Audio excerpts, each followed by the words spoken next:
Well, for the guys who've been here regulars, we've had Deborah on before, and I think I interviewed Deborah quite a long time ago as well on one of the earliest videos we did for the channel.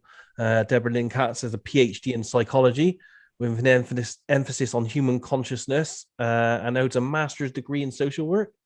She's also the director of the International School of Clairvoyance and one of the first schools of its kind to offer successful distance learning programs and seminars. I know she's an accomplished clairvoyant, remote viewer, medium, energy healer, and she's also done extensive work on the Ingo Swann archives, which she shared with myself and John, and we all contributed on looking at that recently as well, and that's amazing work.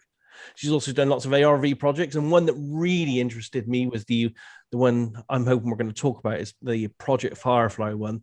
And I think it'd be good right now because we have a huge community of ARV enthusiasts that are coming along, and they're mainly on the Reddit forums, and they're all trying different techniques and different approaches. So it's good to get, some background on what ARV research Deborah's been doing with John Knowles, who's here as well, and their new book that's coming out, and also the Project Firefly on, what happened there, what went wrong, and what we can learn from it. So that's the introduction. So yeah, we'll take it from there. How do you want to go with this, Deborah? Do you want people to ask you questions, or would you like to show any slides? I think you mentioned you might have some slides. Yeah, well, and I do want to give a shout out to John Knowles. John, if you want to speak up at any time, please do so, because John was very much involved in Project Firefly. And I think my first question to everybody, just so I know their backgrounds, when I say Project Firefly, how many of you even know what that is? If you do, raise your hand, please. And if you could just keep your hand up for a little bit after you raise it so I can see. If you know what Project Firefly is or was, raise your hand there. There's a few as well in the participants channel there, yeah. Okay, if you don't, I think everyone knows how to raise their hand. Okay, so you're doing it, or you could do it on the little hand icon next to you. Okay, so it looks like there's a mixture here. Yeah. And, I have to say, I'm a little disappointed that not everyone is raising their hand, because really the whole reason we put the paper out, and it was quite an adventure and a feat to write that up and get that out for a variety of reasons. In addition to that, the project itself, which I'll give a brief overview and then definitely open it up for questions. But our aim, myself and my co-authors, some of you know Igor Grigic, I'm sure if I'm saying his last name right, but Grigc, I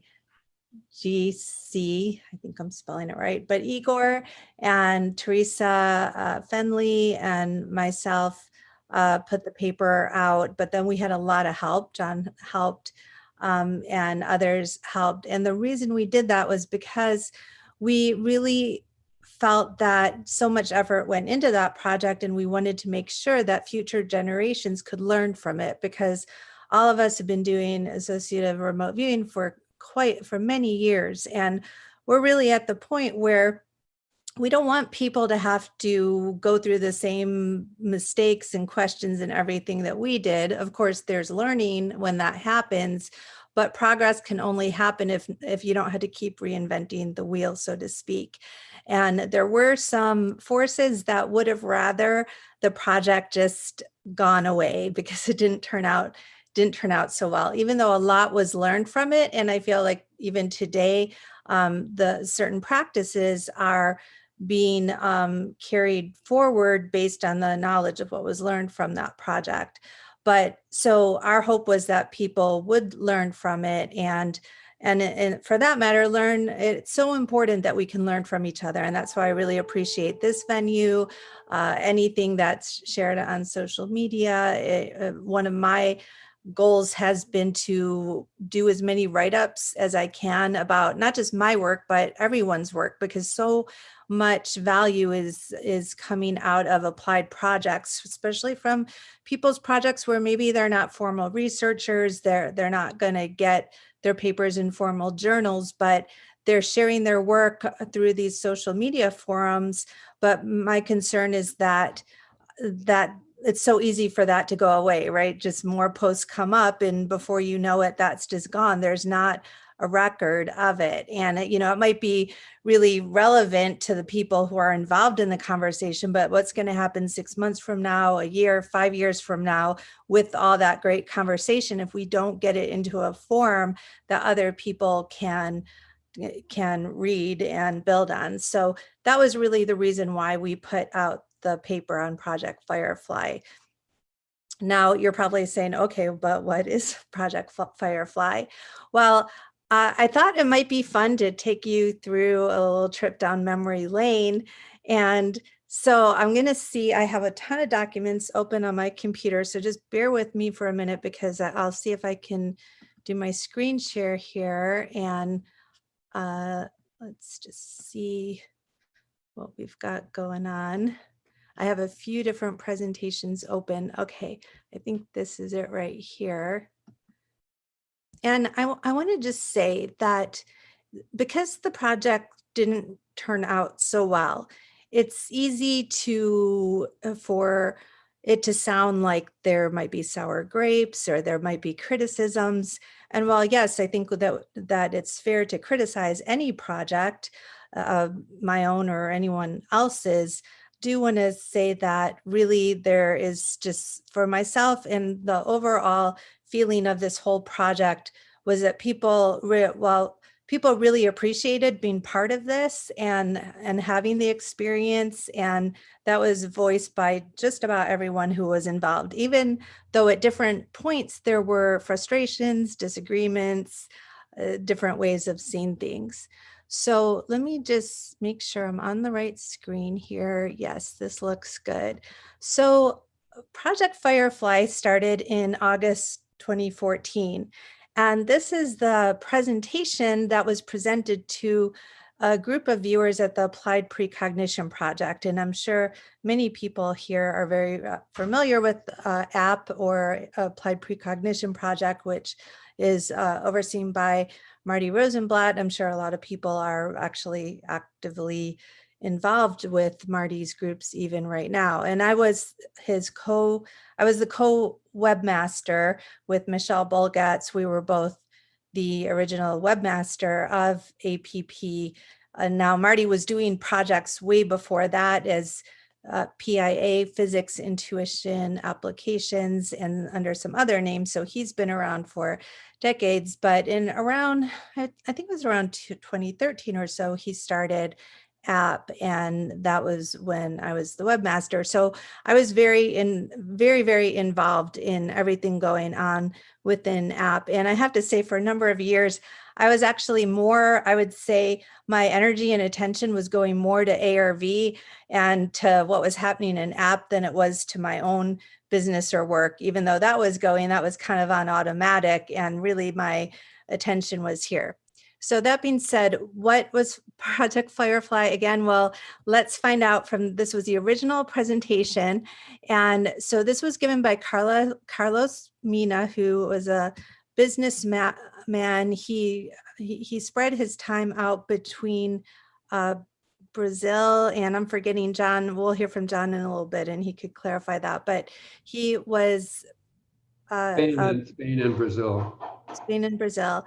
Okay. And so he gave this presentation. I'm not going to give the whole thing, but basically he felt like we should take the talent that was already involved in APP, not try to put together a new group, but to take together the existing group and have everybody pool their money together. And he had a proposal that said, and I'll get to that slide, that when you, let me just get to it. So Firefly is not a group, it's a meta group that is a group of groups. He said it was the most ambitious project ever undertaken in the history of associative remote viewing for profit. And it aimed at creating wealth aggressively. So according to his calculations, we would be able and he did some simulations. We were going to be using Kelly Wagering, which maybe John can explain a little bit better than I can, but we were going to be able to basically make $16 million. And so it would assume for betting a 60% base hit rate. That means we will be betting 20% of total assets in each trial in order to maximize our growth rate. And if we reach a 60% total hit rate after 240 trials, that's, now keep in mind, we'll talk about that number of trials, because I think this is a big question, even right now with people involved in some projects with the applied precognition project, is the number of trials and how much work viewers have to do to try to get to meeting certain goals where they will obtain a profit. So I think that may be kind of the overall question here is number of trials and whether or not that's something that's a good idea or not. But so after 240 trials, we should expect 125 on our Excel sheet for each $125,000 on our Excel sheet for each $1,000 invested. If we manage to improve on our base hit rate and reach 65%, we may expect around 16 million on our Excel sheet for each 1,000 invested after 240 trials. So that basically summarizes what we were setting out to do. Now, we made some adjustments as we went along, but this is pretty much what the overall goal was. So there were a few things that needed to happen. We needed to have investors who would invest. Now, I don't remember if we had a minimum investment. I don't think we really did. If we did, it was maybe asking people for $100 or so. I would say the average investment was somewhere around $1,000, but don't quite quote me on that because I haven't looked at that in a while. John, do you remember? Was there an average? I think the minimum was $100, but I think the average was lower than 1,000, but some may be close to that. I'm not sure. And we had about 60 investors. And this paper was published in the journal, JSC, Journal for Scientific Exploration. And I did send Daz a link to it. It's also on academia.edu, but the paper is available and I hope people will read it. And sometimes not so good with remembering all the details. So if you want the specific numbers, you'll see it in there. It's in the chat window. Okay, great. So yes, so basically we got started. This was a year-long project. We had about 60 investors and many of those were remote viewers, not all of them. There were some investors who weren't remote viewers, but a lot of them were. And we pretty much all agreed that we would take turns doing the remote viewing. Now, usually this was done as parts of different groups, and I can change my slides for this. Let's see if I have another presentation to show you. Well, I'll just talk a little bit because it might take me a while to, I'll look this up when John is talking. But we pretty much for a year, we had different groups. We had about 10 different groups at any given time supplying predictions. And then we had a few different traders. So Carlos was a trader, Igor was a trader, Marty was a trader, John filled in as a trader for a short period of time. And so the thing was, there was so much coordination involved, you can imagine, because we were doing ARV trials, but we were doing different approaches. So there was a number of groups that were using the Winning Entanglements computer program that Marty had developed. Now, these groups had already been operating.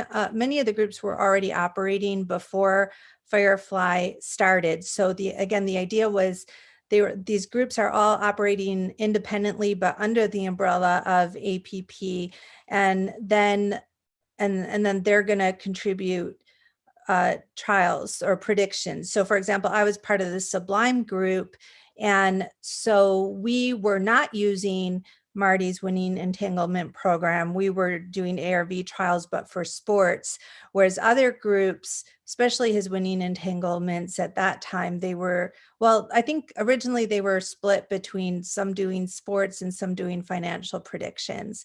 But this is going to become relevant because basically, I can get down to our bottom line, is that we found that some groups were doing better than others, but they were pretty much in this project treated equally. So there was, and actually sometimes groups that had been underperforming were contributing more predictions than the groups that had been doing better. So it wasn't like someone looked at this and said, oh, well, the groups that have a better hit rate, we're going to use them more.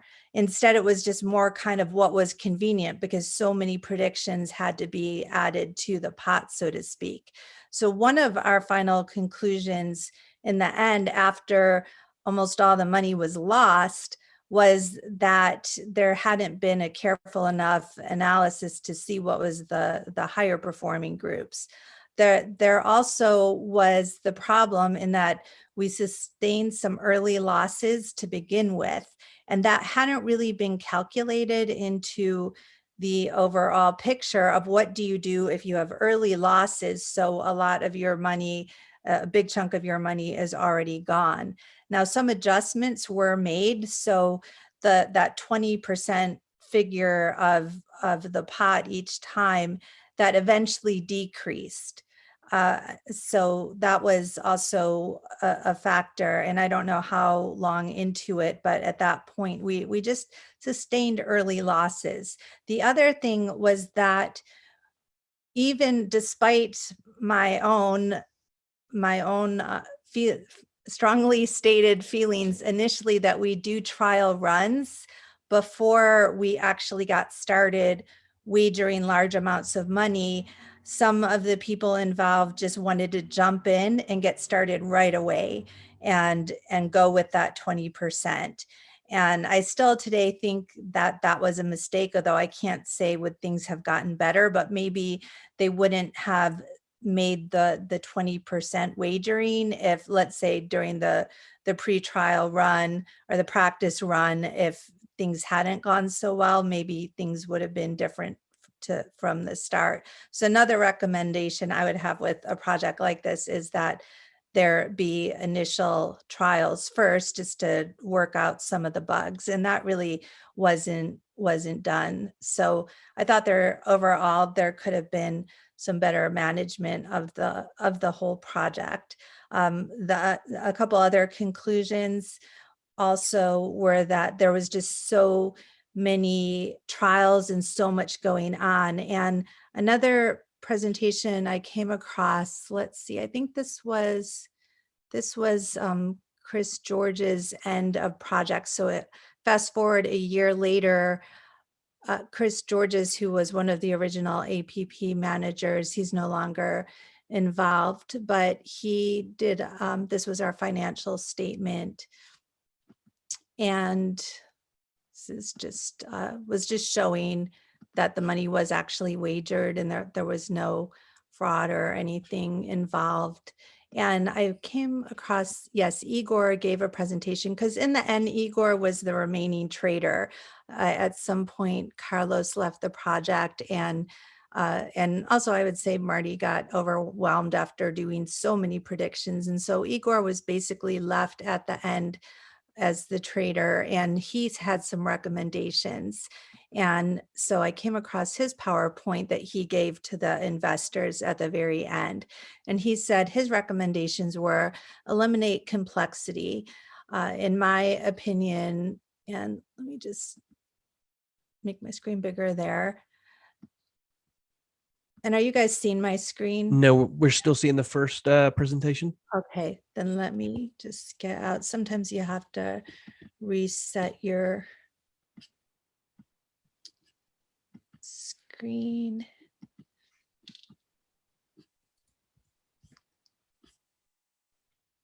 And let's see, I have too many screens open and I can't find my screen share at the moment. Sorry, one moment here. Yeah, take your time, no worries.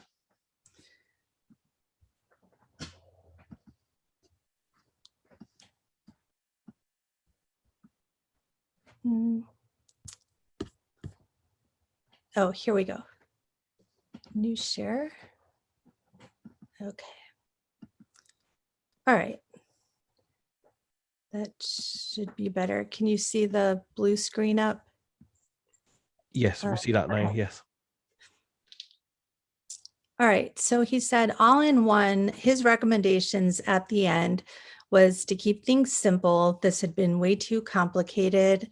Scheduler defines a day or days in the week when we will have Firefly trade instead of, I think the way that they were doing it was basically every day. And it just got to be too much. A tasker takes care of financial instrument, trade time date. Trader executes the trade based on Firefly entity. Sometimes the division of roles wasn't quite so clear, and there was a lot of communication coordination that had to take place between the project managers who are dealing with the remote viewers and then the traders themselves. And when you're dealing with Forex and just under such tight time restraints, sometimes there was some confusion or miscommunications. I think there also was the coordination between, sometimes they had more than one group giving a prediction for the same trial. And there really wasn't anything in place to say, how do you deal with if, let's say there's 2 or 3 groups offering predictions, what if those predictions conflict with each other? Or what if one group has slightly higher, stronger prediction than the other? What do you do with that? And there really wasn't any protocols put in place to deal with that. And just as a side note, I feel like that's still an issue, not just with a big project like this, but even for just an individual project manager. If you have 5 viewers and let's say 3 of them have strong predictions to one photo and then or target, and 2 have strong predictions to another, what do you do with that? And different project managers handle it in different ways. Maybe some of it is knowing your viewer and having confidence. Yes, this viewer tends to be correct, so I'm going to go with that. But there's definitely pitfalls with that. And I've seen that work just in the opposite direction, is a project manager has overconfidence in one viewer and goes with what they're saying, ignoring the others, and then there's a miss. So this is something that has yet to be worked out, and maybe we can talk about that too. And then let's see if there's anything else here. His overall suggestion was keep things simple. And we had questions too, like, is it really beneficial to have so many trials? That's a question that I personally have, is why so many trials? I understood somewhat for this project why it was being called for based on the Kelly wagering strategy and keeping the wagers, well, actually 20% was considered pretty aggressive. So maybe John, do you remember really what the thinking was that we needed so many trials? Well, I got a lot I could add here. I don't want to spend too much time because I know people are here to question you, but I could talk about the project for a few minutes if you don't mind. Please do. Just to lend some background to it too. So how come so many people started to invest so much money so quickly? That hasn't happened. It was partly because Carlos, whom I consider a dear friend, because I've met him in Spain and in Brazil both, so we spent time together. He's very persuasive. And when he came on the scene, he showed this Excel file that was that could create simulations really quickly. And I think a lot of us sort of said, wow, let's go for this. I know a few people didn't. And partly the reason that we got into it so quickly without doing pilot study was that we had all this data from APP. All these groups had been making predictions. So the thought was, gee, we're all enthusiastic, let's go for it. But I'll have to say, Debra was very critical of various aspects during the process. And I was on the advisory team, and I would say we didn't listen to Debra probably quite enough. That advisory team was, or the management was Carlos. He was chief in charge, and then Marty was there, and then Igor. And the three of them were all skilled traders, so they needed a fourth trader. So I was sort of the apprentice, and also just consulting on other things. But one thing I wanted to bring out too was that there was, when things started going wrong with the multiple votes, Debra mentioned about having different groups offering a prediction, but actually there was a multiple vote procedure that Carlos implemented, and Marty too to some extent, but I don't know the specifics of that. As I say, I was sort of an advisor. I was on the management team, but I was also viewing. I want to point out though that once the group started, the predictions started failing, we lost a lot of money. At one point, the management said, well, let's go to the solo viewers who are doing well. And I have them in front of me here. I happen to be one of the solo viewers. There were 4 or 5 of us based on our records in APP. And as soon as they started basing the predictions on the solo viewers, boom, we all went down to 50% rather quickly. So that didn't really solve the problem. You know, we knew going in that KISS, keep it simple, viewers, was the watchword. Ed May has been trumpeting that for decades. You know, he uses only the best viewers, quote unquote, and only one tasking, one an analyst and so forth. And we knew we were going against that, but we said, well, let's try it. So we did. But Igor is correct, and Debra and all of us, several of us have come to these conclusions that it works best when you have fewer viewers, fewer complexities, fewer loops, possible loops. And so to that extent, APP using the groups in this Firefly, you know, showed that it wasn't going to work out. There were further complications too about whether the actual statistics that APP had acquired among the groups were accurate. And another viewer had pointed that out. It's another complex topic we won't go into maybe here. But anyway, I just wanted to raise those few points about the Firefly. Yeah, thank you, John. And one of the final things that came out of this was an awareness that it could be useful to use, again, the higher performing groups or higher performing viewers. And when I say higher performing, some of that was that there within APP, as in any remote viewing community, there is going to be a range of experience with the people. So it's not necessarily that you have these people that are intrinsically so much better than the others. It's just at any given time, some of the people didn't have any training, just any experience, and their predictions were being treated equally initially as those that had a lot more experience. And so that was one understanding that came out of this. And so really APPI, which many of you are familiar with now. So again, there was app, and then Marty started APPI right at the tail end of Firefly. And that was supposed to be the nonprofit portion of app. Not sure exactly how that works, but in terms of nonprofit, but he was then in APPI only going to be using select viewers. And so that started at the tail end. And so myself and Chris Georges started with Marty as a team under APPI. I think we were the first or one of the first to be signed up for them. And then we did just 11 trials, which were 11 or 12, which were quite successful. I think we were at like an 89% hit rate, but we ended up stopping because we found that some of our predictions were starting to be used or had been used for Firefly, and they really weren't. We weren't told that they were going to be used for that.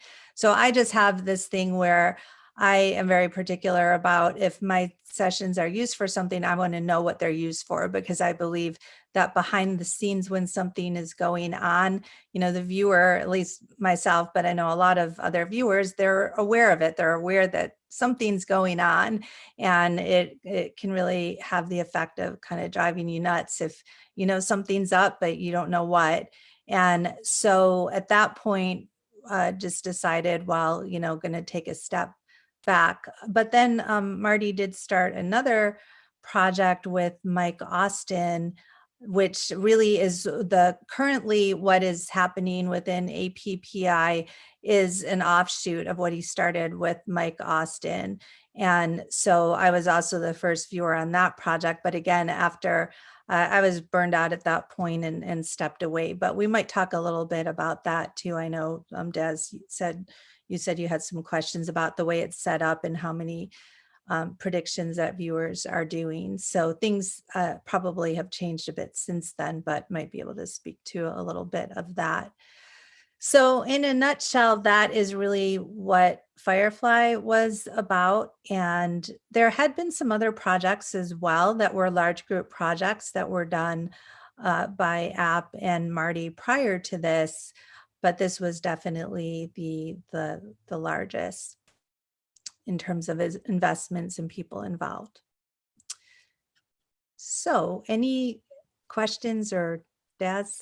I personally have tons. And I'm not that really into ARV, although I've played with it myself, as many of the people know. But when I see a project like this, I see the scale of it and the management of it and the results. I see that I like looking at projects like this because I see that there's so many things that I think we could learn from projects like this on what the phenomenon is behind remote viewing, because it has its peccadillos we just don't know.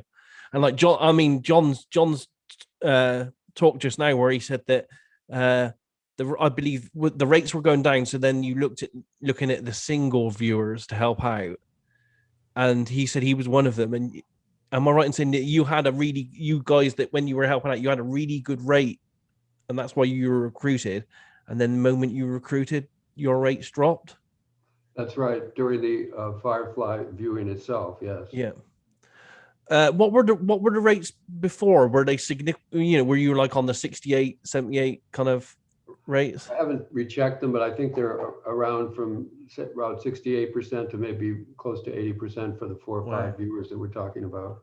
I mean, for me, just on a personal thing, because I'm trying to work out what the mechanism is behind Psi, if it's brain syncing or something else that's happening here. That small thing alone, that you guys independently had good rates, and then the moment you were kind of recruited into this project and stuff, that your rates went down. That's the kind of research I find interesting, because I ask myself, well, why would that happen? What would the phenomenon be behind that to make that happen? I mean, I'm kind of thinking in my head, off the top of my head, it could be various different things. But that phenomenon alone it massively intrigues me as a remote viewer, how and why that kind of effect would happen. Yeah. Do you guys have any ideas on why that might have been? Do you think you may have been affected by, I don't know, what was the tone when you were doing that, when you were recruited? Was it on a downward slide? Do you think that might have been an effect?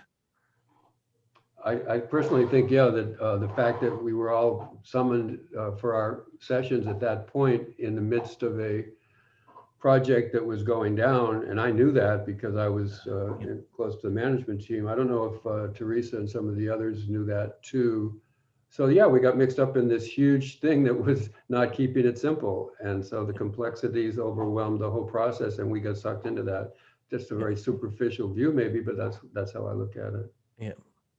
Yeah, very interesting. Yeah. Yeah.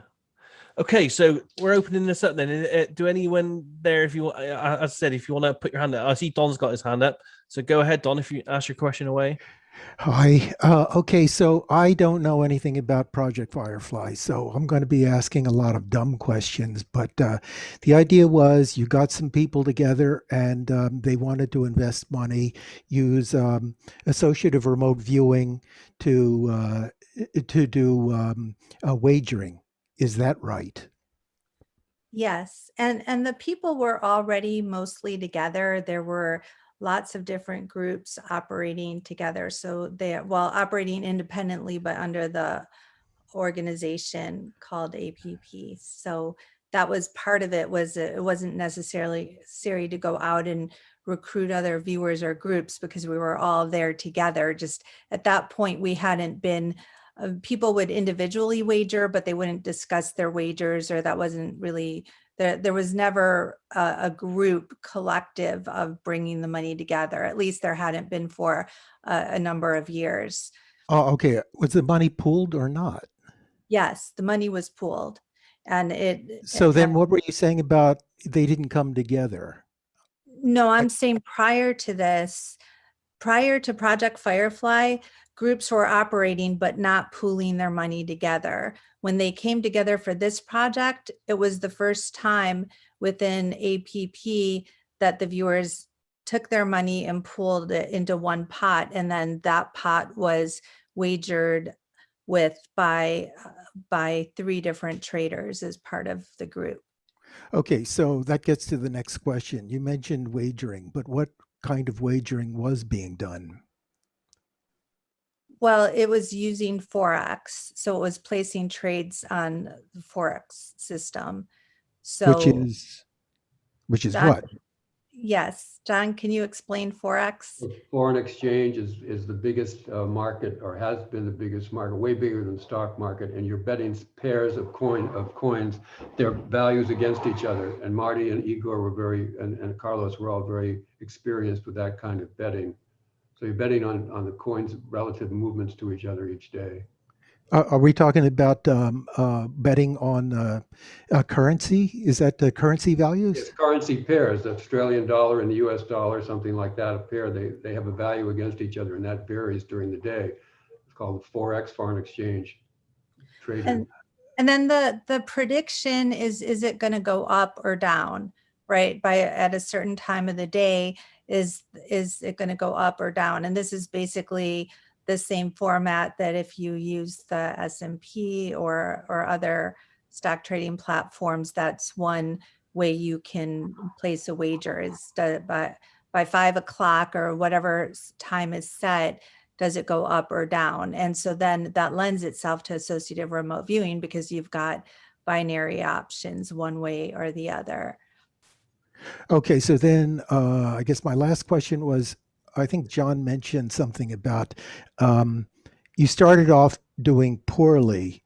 Then I think what was said was you started looking at the higher performance remote viewers and you started using them. And then, John, did you say you immediately dropped to 50% by doing that? Yes, the 4 viewers who were selected, their rates went down to about 50% rather quickly. So in other words, selecting the higher performance viewers actually worked against you. Well, it was better than 48%, which was the overall at the end, but it wasn't enough. And I'm sorry, was choosing the higher performance viewers unsuccessful in the reverse? Yeah, it actually, okay. It was unsuccessful. But keep in mind at that point, that was a last ditch effort because things were so bad at that point and we had been going, John, what would you say we had already been going for about, 8 months or so at that point? I think fewer months, but just another detail. So after that didn't work, Carlos, I don't know if Marty took part in this, actually went kind of wild with a solution about picking words, using 10 words and choosing among them. It was some very strange system which had no basis in that I know of historically. So that was a truly last ditch attempt, and that partly led to some of the discord among some of the managers. Okay. All right. Thank you. But in our analysis, we when this was all over and we were looking at writing up the paper and we had some people like Mark Samuelson and Igor, they started to look back prior to Firefly at apps and some of the group stats, because really it wasn't as if the managers for Firefly carefully evaluated everything that had happened before to make their decisions. It was more just like, oh, we're all together and we're all already making predictions and we're doing great. But it wasn't like careful analysis of the data to see what groups were contributing, were having better results. And so some of the winning entanglement groups that use this computer system that right now, viewers, this is relevant to today because people are still using that system and some people are having success. But overall, at the time, Mark and Igor did an analysis and found out that some of those groups for like a year had been at like a 47-48% rate even before Firefly, and yet they were still used in Firefly, and in some cases used more often just because it's easier. Marty likes to use the system because it's easy, because viewers can go in, they can make their predictions without having to have other people help them with the predictions. It's more automatic, so it's more convenient. It's a really cool system. But we found, especially when that system was used for financial predictions, they had been operating at a 48% rate. And now, why would anybody, if everyone had known this, and it's not that I don't think anyone was trying to hide it. It's just that it wasn't carefully analyzed beforehand. And if we had known it, would we be investing money for groups that are not performing high enough? But you could really look at the sociology of this whole thing. How did this all happen? And again, we were a group of really excited people. The sound, Carlos got us really excited. And then it was kind of like what's the example of someone leading off everyone else off a cliff. And, no one invested that much money so that it wasn't like this huge tragedy or anything. If anything, it was just more time involved. And as John said, for me, I saw all this to begin with, and pretty much people didn't want to listen because they were excited. They didn't want people, putting in that careful protocols or taking time to do this any different. People were excited. They wanted to get going as quickly as they could. And so that was the results of not looking at the stats first. So I just want to make sure I'm clear in my head on this. So you guys thought that you were running at a 62% accuracy generally overall, but on analysis afterwards, when you went back and had a look at it, the prior accuracy wasn't at 62, it was at 48%. Well, for some groups that were contributing. Now, other groups were up higher. And okay, yeah. I'll look for, if I can open up, I think it's the paper. Because 48%, that's less than flipping a coin, isn't it? Yes, you might as well just flip a coin. But that certainly wasn't the case. If you looked collectively at all the app groups, it was at 62 collectively, but then that would have to be balanced for this project. And instead, some of the groups that were operating at 40% contributed more predictions than the other groups. So like, for example, our Sublime group, which is a small, there's like 6 of us that have now been working together for years. We were at a 65% or sometimes higher rate, but we did a lot less predictions because we don't use the computer, and it's sports, and it just takes us longer to do what we're doing. And so we contributed less predictions than some of the other groups for this. Okay, yeah, wow. It's very complicated, isn't it? But very interesting. That's why I wanted to discuss it, because I think, it's like when we have a bad RV session, you've got to look back for your bad RV sessions and find things that you can learn from. And I think there's huge amounts to learn from a project like this. Yeah, and I'm sorry if I'm not presenting this so well, because today I was just thinking we were just going to chat, so I didn't really prepare a whole. It's great, honestly, it's fine. Mark's got a question. He's had his hand up for a while. Do you want to ask your question, Mark? Hi, Deborah. Good to see you again. Oh, yes, you too.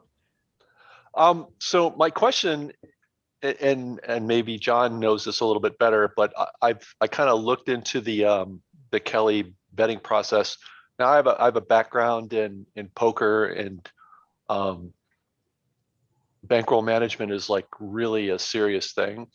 And I'm just amazed at putting 20% of my bankroll up as opposed to maybe having smaller chunks so that I have more opportunities to go at it. And if I have a downturn, it's not so bad. So maybe somebody could address that question as to why that percentage didn't get adjusted sooner, and how 20% comes up into that process, Kelly wise. Well, I'm not very versed in Kelly. I posted in the chat some information about it, the formula. Carlos was much more versed in it and felt that because we had 60% going in, 20% Kelly would be okay. So that didn't turn out to be true. I don't know why he didn't, and Marty stopped the 20% sooner than they did. It went, but it was like several weeks before they really caught on to that, maybe a couple of months. I haven't reviewed the paper in detail, but that was the main thing. Supposedly we had 60% beforehand, so why not do 20% Kelly? And Kelly, again, is based on, it only works if you are starting from a successful rate to begin with. So it was based on that you had to have the 20% would have never happened if everyone hadn't thought that we were all operating at a 62% rate. And I think when Carlos heard that, Carlos has been involved in remote viewing for a while, but he hadn't really been directly involved with APP right before this. And so if he had thought that the group wasn't at 62%, he wouldn't have come up with the 20% rate. Let me ask Mark, do you think that was an erroneous assumption? To do 20% based on 60% success rate?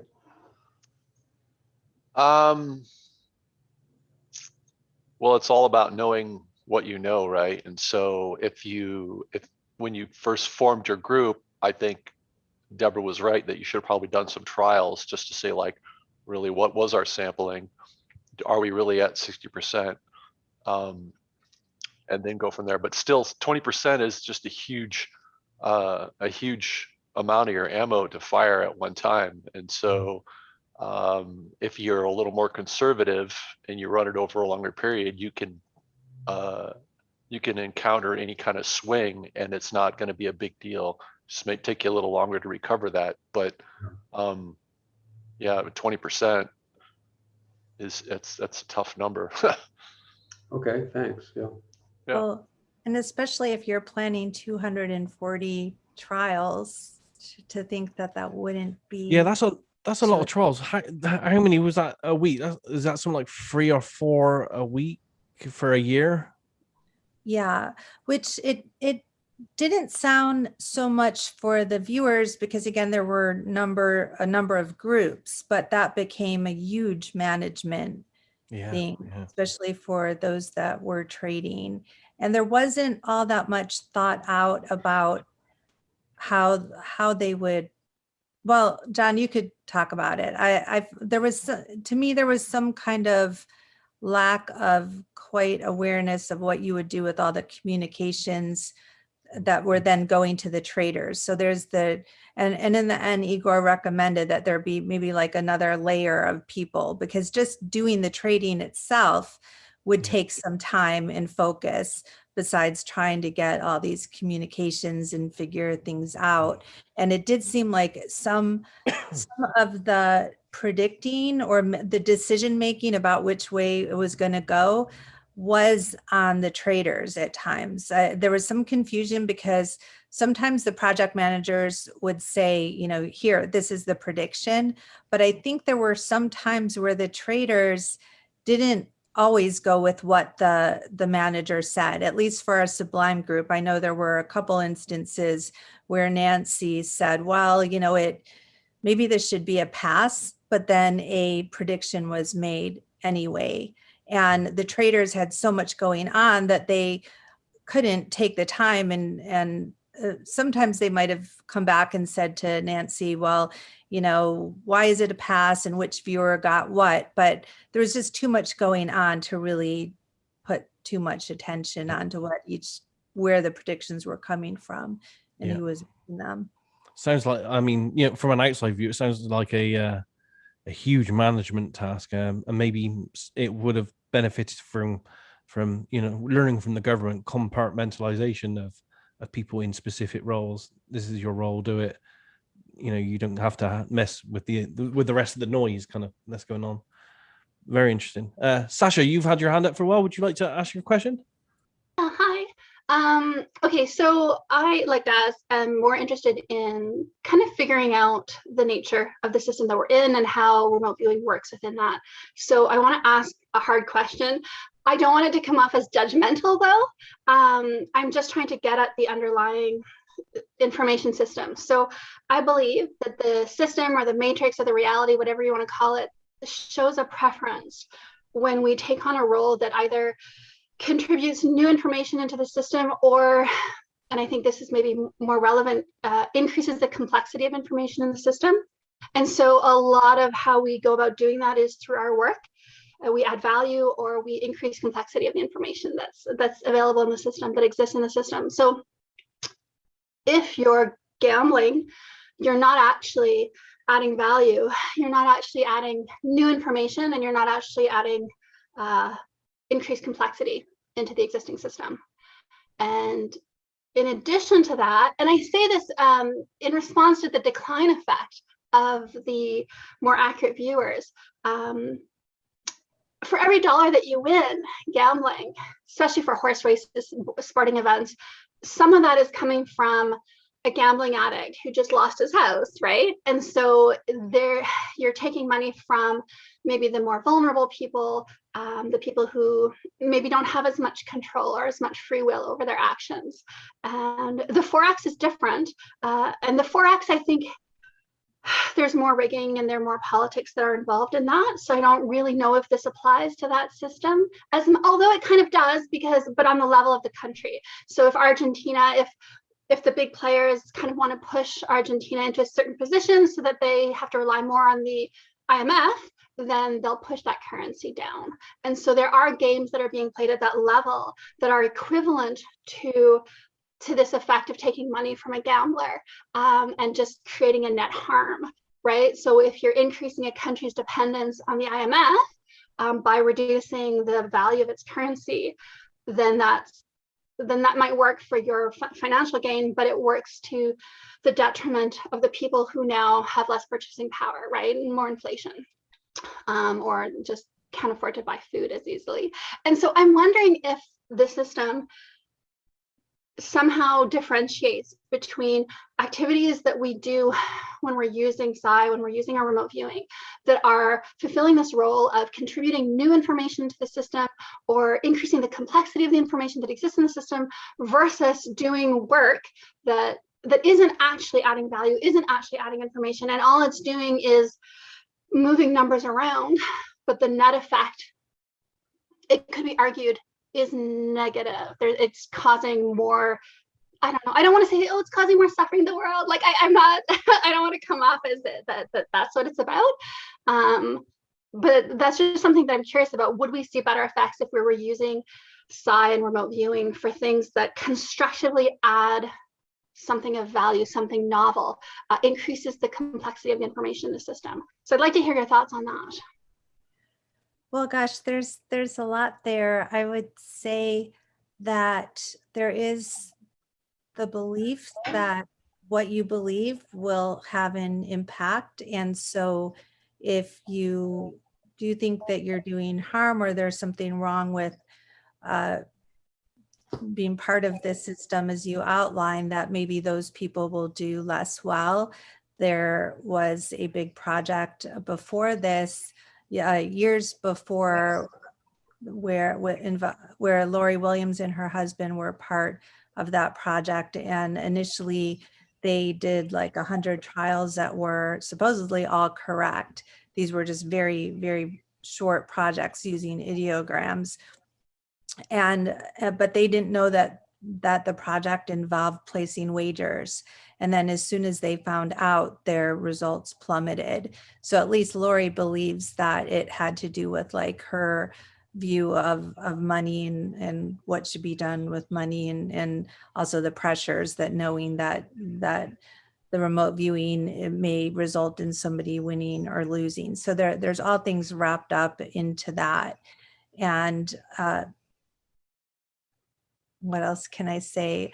I'm wondering if it's not necessarily the beliefs of the individual, but it's rather the nature of the system itself that looks to prioritize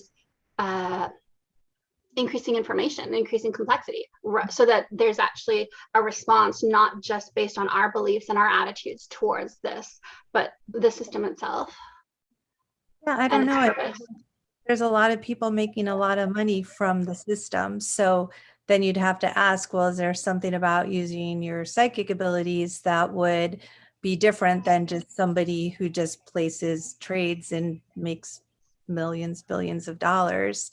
And, it's hard to say that those people aren't using their psi abilities either, just not through this method that we're using here. But I think also we have to be kind of getting back to the question of, well, some of the viewers at the end who were performing better, then their results went down.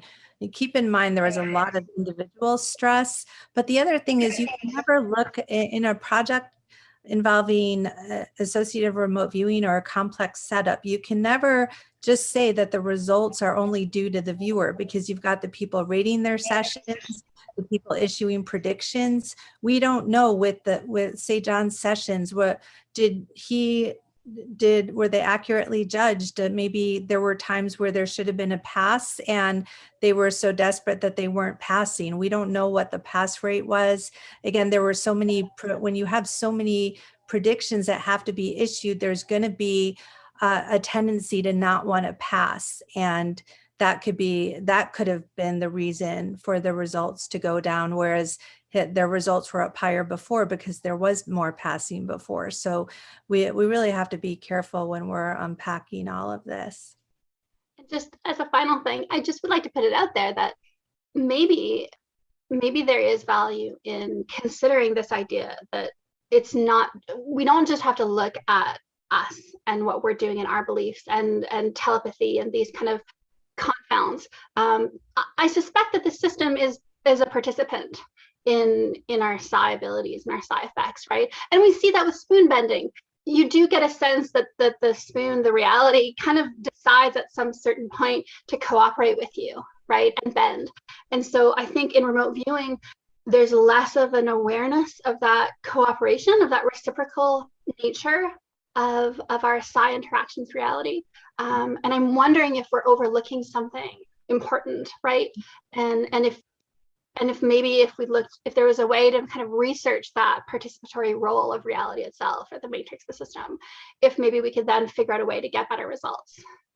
Yeah, if you could figure that out, that would be great. Because that was a question that people had. Was there a subversive element? And that question is still there even now. I think we all have to even ask that. Is there some X factor that we don't know about that is getting in the way of the progress, so that even when to show the decline effect? And yeah, we don't know, but it does seem like there's something missing. But it could be just even our view of reality is so off base.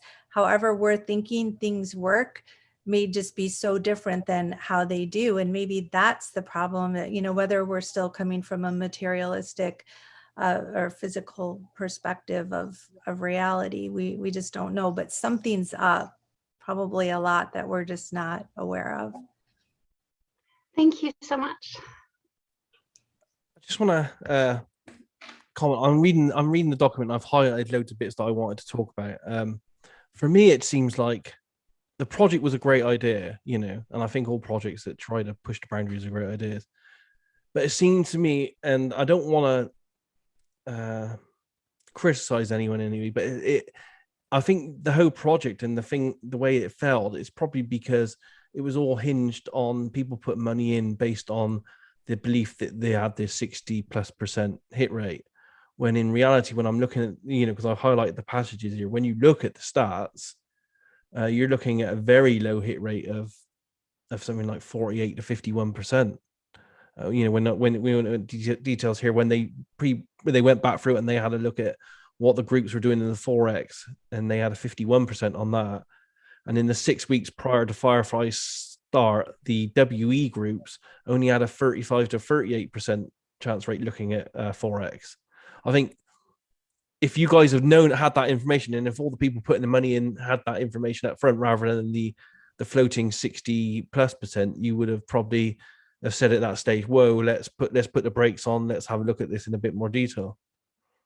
Yes, because again, with Kelly Wagering, because I remember I didn't know anything about it, but I remember researching it, and that was exactly what it said, that if you didn't have a high enough hit rate, then you would do less than 20%. So you really had to be very confident about that rate. And that really gets into when statistics are put out there. There's a lot that goes into statistics, and this would be a criticism of more formal researchers, that we have to be really careful when we just see a statistic, and we need to find out how many trials is that based on? Is it speaking to being used within the same methodology that we're planning on using? There's a lot of questions there that just were not looked at, and I would say maybe today are continuing to not to be looked at. That was going to be my next question, really, because we had Marty on, and he gave a good talk about APP and what they were doing and some stats and stuff. But after I read a report like this, and I've asked Marty questions myself in the past, and I don't think I've got a sufficiently informative answer back. My worry is that, it looks like it's got great viewers, really committed, and there's a really willpower to do things. But I'm just worried that the statistics and the reporting behind it probably aren't as accurate as is being said if someone would look under the hood. Well, I don't know if it's as far as accurate, or just we need more details about what do they mean. So it might be accurate. For example, when Chris and I got started with our first 11 or so APPI trials, that sounds really great that we had an 89% hit rate, and we did well, and we made some money because at that time Marty had the process where he would wager. He was doing his own wagering with his own money, and then we would get 50% of the cut from that. But if we had a miss, he would just take the loss. And that worked out really well for those trials. But if 89%, that sounds great, but that was over 11, that wasn't over 200. And so it's those details that have to be communicated. How many trials have there been, and what was our method? There's other groups that have done well, but again, you have to find out what their method is, because they may be using things other than just psi, for example, or something to hedge the bet, where they may be using a combination of logic and intuition, which is sometimes the case. So you want to find out if that's going on. Is that what's going on, or is it only through intuitive processes? I'd like to add a point there about groups, if I might. Just an update on APP. Marty no longer tracks the group results. So he was tracking them all those years up to 2016, when I stopped being active in APP, although I'm still a member and still support it.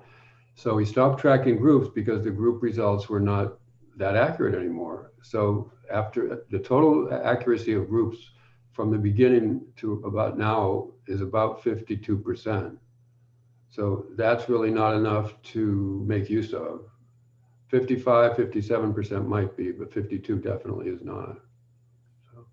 And again, you have to keep in mind that some of those groups, even now I don't know how much of that is APP and APPI, where you do have more longer term or more tested viewers? John, is that for just APPI? That's just for the groups, the APPI, and I have the stats on that as of 2017 of the APPI members and their return on investment. I can give you those if you want them. Yeah. Well, very interesting. Brett, I saw that you had your hand up and then you taken it down. Did you want to ask something, or have I put you on the spot? You may have gone away. Do you want to ask your question then, Don? You're up next. Yeah, another dumb question here. I don't know APP, and I'm sort of new to this Firefly thing. I'm sort of naively thinking they're doing kind of the same thing. They're using remote viewing and statistics to try to place wagers. Is that part correct? Well, all of this was done within APP, so Applied Precognition Project. So Firefly was done with the Applied Precognition Project groups that were So operating at the were you time. using APP methodology then? Because my naive understanding is it's pretty structured, right? They were using associative, mostly associative remote viewing. So different groups were operating in different ways, but the theme was that most people were using the associative remote viewing process. Are And you familiar with associative remote viewing? where you have one target or the other based on the outcome? Mhm. Yes. Right. Okay. Yeah. So that's what they were using. So Firefly was a project sponsored by the Applied Precognition Project, and a lot of associative remote viewing projects today, or maybe some of them originated from there or from viewers that were connected in with there and now have gone their own way. For example, Igor Grigic, he has his own groups now. There's a couple of viewers here who are involved in his groups. So Igor was part of APP and now he's gone his own way. So there were still viewers doing viewing before APP, but I'd say it's been the most active associative remote viewing group. And Marty has been involved in associative remote viewing since just a few years after the original U.S. Government remote viewing programs disbanded. And so he got involved. In fact, he did visit SRI when they were still going on. And so he's been doing it for a really long time. And it's been through his efforts. And then also groups of us who got enthusiastic and worked with him to promote APP. And then it's split off into other areas. So now you have Brett has his groups. There's a few different managers here who have gone on to do their own thing, or some of them started and then segued in, but it's been an influential organization. But when we're talking about stats and any criticism, it's not just for APP, it's for any remote viewers today. I think that, again, a lot of times the stats are just overly simplified. And, what is a stat? Now, again, some formal researchers would look at these and right away would have a whole bunch of red flags come up, and not because there's intentional deceit. It's just, we need to have more details. But Marty's been very firm. He was a former physicist, and he when he retired, he did not feel like he wanted to be a scientist as far as publishing formal and things like that. He does still put out some statistics though. So I think it's important to me because I don't want to sound like I'm criticizing Marty. In fact, John and I, we have a book coming out on associative remote viewing, and my dedication is to Marty, because a lot of us would not be here discussing these topics without his contributions. And even though I don't always agree with him, at the same time, he really has been a huge influence, and he's created so many opportunities, free opportunities for people where it didn't cost anything except time and energy to be involved. And a lot of people today are learning remote viewing just from being involved in getting to actively participate. So it's more kind of for the broader community, just that people should be more descriptive with their statistics. One other question. I think it was John that mentioned there was a multiple vote procedure. It was something before we did the multiple vote procedure, and then I guess there was an after period. What were you talking about? Well, it was referring to the point that more than one group would do a session and submit their data, and the group manager might say, our group favors this, this particular pair is going to go up at 4x. But several groups. Was this like you're grouping? In other words, like you 5 viewers are going to do this one, and you'll either get A or B target, that sort of a thing? Yeah, like the Pegasus group might say it's going to go up, and another group might say it's going to go down, and then there might be more groups making the same prediction for the same day. So the general manager has to use a multiple vote procedure to decide how to make the trade. Just like the group manager has to make a multiple vote procedure. And so just to add a little flavor here, so Marty says that he's often used multiple vote procedure, but he also uses his own intuition. Sumner, the guy we talk about in the book who had the 70% success group over 100 trials for what winner chicken dinner, he would also use the dowsing to see if he should make a prediction. So there's other secret sauces that get thrown in here along with multiple vote procedure methods. Okay, whoa.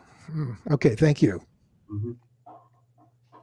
I have another question, guys. I don't know if you can answer this though, and again, it's in the paper. It also says, and it is a pet topic of mine. It said displacement had a troubling and common part to play in the project. Do you know how much displacement possibly played a fact in the bad results, or do you think it was the results went down based on mismanagement, complexity, brain sinking, all kinds of things, and displacement was only a small part of that? I'm just wondering if displacement was a big part or a small part, really. Well, from what I remember, there were a few trials where at least one viewer, if not several, had. In fact, there was one trial where there were several viewers and they almost all had 6s or 7s in their transcript. And then it turned out to be the opposite outcome.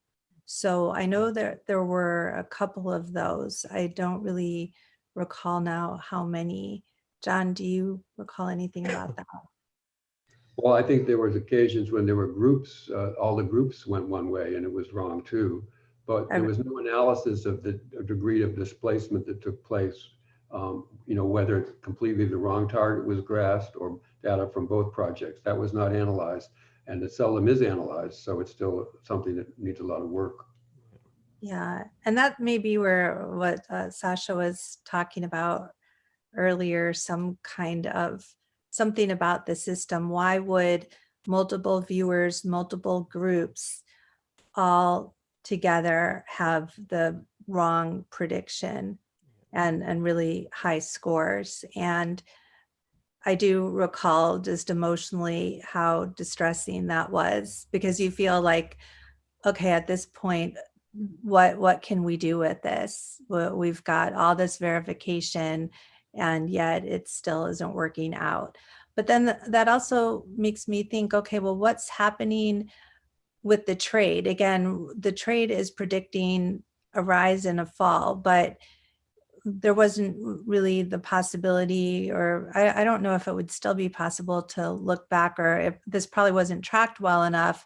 But one reason why our Sublime group thinks that we were doing well on our predictions with sports is because there is a more prominent outcome. And it seems like, for example, if one group, let's say you're predicting whether or not group A or team A or team B is going to win the game. If team A has a much larger score and it's very clear throughout the game that they're winning and they win, it seems like our predictions tend to be more correct than, let's say, at the very last minute, a team won where it was going to be a tie, or you were thinking it was going to be one team and at the very end of the game another one came in and they only won by a couple points. It seems like in that case our predictions aren't so accurate. So when there's a more definitive outcome with the event where we suspect that there might be better results. So then if you think about some of these financial trades where the fluctuations are so minute and can sometimes even there is a timing factor as well with placing Forex trades. And I don't understand enough to explain this well, but I did look into it a bit. And even like if it's a matter of seconds, sometimes, you know, it can, if you're talking about where it closes, up or down, and that might change at closing time. And if you're in another country making a prediction, that sometimes the communications aren't even fast enough. And there has been some glitches with Forex with people in different countries where they predicted up and it would have been up, but the internet was slow. And so it was wrong. So there might even be some things like that going on. Yeah. Thanks for that. Sasha, would you like to answer your question again? I just have a quick question. So I'm just wondering if it's been tried in ARV rather than trying to view the winning outcome, has it been tried to have the viewers try to view the losing outcome? I'm just interested in what the outcome of that would be. And then secondly, would it not be possible to do 2 viewings for each event, so that you would first do a viewing on the winning outcome and then do a viewing on the losing outcome, and then see how those 2 different approaches might affect displacement? Yes, I know at Marty and Marty has tried so many different things. And so there was a time where he was advocating for what you're describing. And John, do you remember the results of that? Well, I don't remember him doing that, but Grin Spickett is here, and he, if he can speak, he could talk to that, because he's tried to remote view which data comes in first from a photograph and which data comes in second. One would be winning and one would be losing. Marty did propose something called 1ARV, which is a little different. So Deborah, I'm not remembering that he did exactly this particular thing. Yeah, I know for a little bit we were doing both and then produce it. So we had to do 2 sessions, one for the winning, one for the losing. And then, but I do remember too, I think that's where he was coming up with the term bleed through. So there was displacement where you're describing the other target and when you're not supposed to be. And then bleed through was when you were getting a little bit of information about both of the targets at the same time. And that was taking place from looking at both of those. But Yeah, even as a video, displacement can be your friend, which makes me almost want to jump out the window, but okay. so yeah, but I think all of this bears more replication and definitely I think that would be a great design to do. It just takes more time. But I'm personally, I am of the mindset that if money is going to be involved, why not take the time? Why not do fewer trials? Take the time, be more relaxed, be more kind of careful with what you're doing. But there might be a reason for doing a lot of trials, and I don't understand it. If anyone understands here what might be the advantage of doing more trials quicker, I would love to hear it, because I'm still trying to understand that mindset. Mark, did you have something to add to that? To add a poker analogy here, the more hands you play, the worse your outcome. So taking your time and maybe making smaller, fewer, larger bets might be beneficial from that perspective.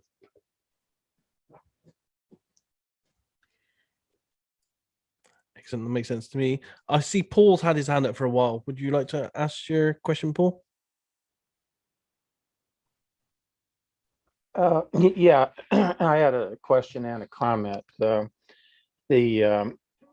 question I had was, if your viewers are picking A versus B, are they judging the strength of their pick? You know, like if you really nailed one of the pictures, do you grade that stronger, or is it just a selection regardless of how strong the hit was? Well, it depends on the group's protocols, but typically, at least in the APP groups, they oftentimes are using scoring. So definitely there is, whether it's the 7-point SRI scale, or there's a 3-point scale that started to be used a bit that came out of a University of Colorado project. But let's see what our other, Alexis Poquiz came up with the dung beetle scoring system. So there's different scoring systems used. I'd say in APP, it's the majority has been the 7-point scale. So, and then there's different considerations, or different people have looked at, well, should we only make a prediction if we have a 4 on a 7 scale as opposed to a 3.5 or so? And years ago, we came up with some general guidelines, and then some of us have been doing some testing of that to see, well, when I first started in APP, the general thinking was you should have at least a 3.5 on a 7 scale, a 7-point scale, if you're gonna really give any credence to the viewers session, because there's just always a number of information in there that can just be there because of chance. And then pretty much what we've found in some different projects that I've been involved in is some of it's dependent on the person rating the sessions. And keep in mind, sometimes the viewers are self-scoring, and then sometimes you have independent judges. But regardless, if you want to be conservative, you really want the score to be higher. And then some judges are much more permissive, some are more strict. So if you know you have a permissive judge, you may really want to not even issue a prediction unless you have a 5 or 6 or 7 on a 7-point scale. And that would be my recommendation, probably, if you really want to be conservative. And Joe McMonagle and Ed May, they use kind of a slightly different process, but they would say the same too, that really you should be, you're going to have a lot more passes, and the project is going to take a lot longer. But if a lot of money is involved, then you want to have a stronger certainty. And so scoring is really, really an important aspect of all of this. Yeah, yeah, thank you. My experience has been that the stronger your hit, the more reliable the result. I did have a comment to make about the Kelly criterion money management. I've done a fair amount of study on this, and my understanding is that the concept of Kelly is the fastest way to double your money, but there's also a risk when you use that amount, 20% or whatever the calculation determines, that there's a 5% chance of going bust. So you double your money the fastest, but there's a 1 in 20 chance you're going to get wiped out, even if you're hitting your correct percentage. And that people that use Kelly, say in a casino type setting, will divide that amount by 4, so that if you had if you were using 4% for a Kelly number because you had a blackjack edge that calculated that, you'd cut that down to 1% to try to be safer. Yeah, I think we could have used you at the start of Firefly. They're giving that advice for sure. Okay, thanks for that, guys. Brett has a question. Would you like to go next, Brett? Sure. Yeah. Can you hear me? Is my mic working? Yeah, fine. Cool. So, Debra, I appreciate you kind of going in through this project, especially since, it's obviously be nice if every project you work on had an amazing result you could show everyone. But I think and correct me if I'm wrong, but I think your interest definitely lies more on the academic side and trying to understand the mechanics of it. And so being public about, okay, here's what happened, here's how we think it might improve. It makes perfect sense. And I think that's a benefit to the community. My question for you is a little bit, it's more about your opinion. My opinion is, do you feel those that maybe aren't being more forthcoming about their results in the community who have also incurred significant financial losses, that's a problem? Because this is something that actually came up a couple months ago. There was an ARV contest thing where there was Daz wrote a whole thing on this, where he felt, it's important that people know kind of who they're working with and what their background is before they get involved. And I'm not trying to throw anyone under the bus with here, but I do think, due to the nature of this project, it might be helpful. At least to me, I'd be very curious about your opinion on that. Like, do you think that should be more in the open so that then it can be problem solved and people aren't misled unwittingly? Because it seems like a little bit some people got into Firefly without really knowing everything because you thought one thing, but then the truth of it was, these teams only had 48% or 38%, whatever it was, and it wasn't communicated effectively to you as a researcher. Do you think there should be more of that and from those other groups, or do you have any other opinions on that, I guess? And I'm just curious too, do you know how they have been doing the ARV contest, guys? Do you know, have they kept up their results? I only know of one group that's still doing stuff with them. I don't know any of the specific details though. So I don't know that specifically, but it's more of like as a broader kind of question though, of like people who are doing ARV. Do you wish that more people were kind of open and out in the outcome with the results?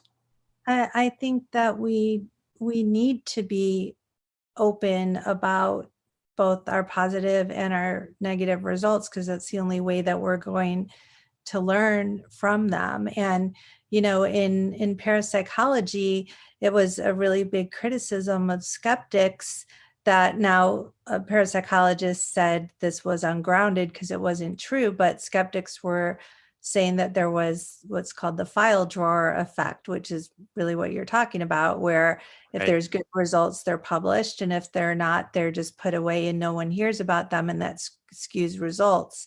And parapsychologists at the time when this was being suggested that that's what was going on with experiments overall, they pretty much came out to show like, no, that's not the case. But I do think that is the case. And I think that's the case. I wish it wasn't, personally, I would probably benefit. I mean, I teach remote viewing and I'm involved in all this. So I don't, it's working against me to say that there are projects all over the place, both formal projects by academic researchers. I know for a fact, because I've been in them, that if they don't have the results they want, you never hear about them again. And that is true with formal projects, and it's true with informal projects. And I'm not saying that like they're trying to consciously, intentionally hide it. Maybe some are. Some I think are. With the formal academic ones, so much goes into trying to publish a paper. Some of my papers that are just maybe going to be published this year, they're projects going back 5 years. And so the publishing process is so hard. And if you don't have positive results, journals may be inclined to not want to publish those. But, so we don't know like how much is it that researchers just aren't submitting the papers, or they get submitted, but people are just like, oh, well, these results are totally uninteresting, so we're not going to put this out there. Also, whether it's formal projects or informal applied projects, sometimes there's some flaws in the methods, and maybe the person who who did the project feels like, these results, whether they were positive or negative, I can't really talk about them too much because there was a flaw here, and we were testing something, but there was another variable that came up, and we can't say for sure it was because of this. If there were these other variables here we weren't able to control. And so some projects just don't get talked about because of that. So, but I do think that it's happening, and that it would be useful for people to know when it's happened. It's just, there's so much, individual viewers, but also they might feel like, oh, people are going to now think that they're, not good psychics. And the thing is, then it sets up false expectations, and then people are more inclined to want to wager. And I've had it. This was another reason why I was really glad that our paper was out, because I don't want to mislead anyone financially. And I've had people come to me who only had heard about the results, like Russell Targ. He published his results both when they were good and when they weren't good. But there's been enough out there that people have heard about that. And I've had people come to me and say, oh, I want to try to make my fortune with ARV. And I'm like, well, that's great, but you need to have a realistic picture of this. Because at this point, Right. I'm not even personally confident that, like, I wouldn't necessarily be using ARV to make money at this point. I think it has potential, but there may be other methods that are better to use than ARV for making money. Well, I definitely appreciate your answer on that. And I think it speaks to, I mean, you and both John Knowles, the integrity you guys have to say, here are the results. And I mean, I'm not going to bring anyone else up because it's not my place to do it. I mean, I'm sure you're aware there are other people out there that don't have that same level of integrity, which is concerning to me, which is why I'm glad, it's like you do believe this is an important thing, is that, if there are large sums of money that are lost and then that's kind of swept under the rug, it's like, I feel like that's something that is important. And so that those mistakes aren't replicated again. And so that also, you can learn from them, but also that, it's, you don't want someone to get involved with a group or a group of people, whatever it is, and then under the assumption that they're very successful, but then the truth of it has been kind of hidden behind closed doors. So I do respect, and I appreciate your integrity that you have, saying, here's what we got, here's why we think it was wrong, here's how you think it will be better in the future. And I just hope more people, copy kind of your model of what you're doing moving forward. So appreciate that. Thank you. And, I used to be kind of more critical, because I was like, well, if someone does a project, they should write it up in some way. And then it was brought to my attention, well, not everybody even can write or knows how to write things up. So then my response to that is, there's plenty of writers within the community that people, can do summaries in different places, or at least be upfront in talking about it. But again, it's one thing to say that, but if someone, I guess it also depends, like, is it a group that's doing it? Is it just an individual who's just trying some things on their own?